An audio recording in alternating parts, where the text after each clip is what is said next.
Kazakistan mı?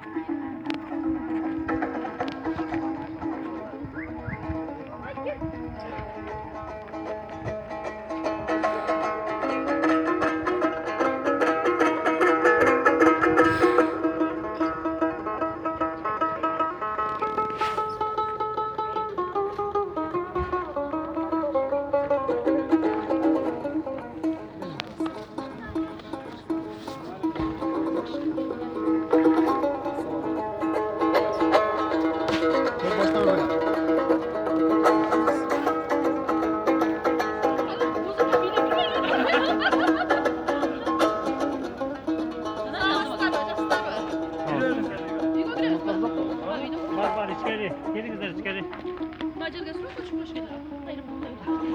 Ya dur. Kapı göster hadi. Çık oğlum. Hadi bırak bak.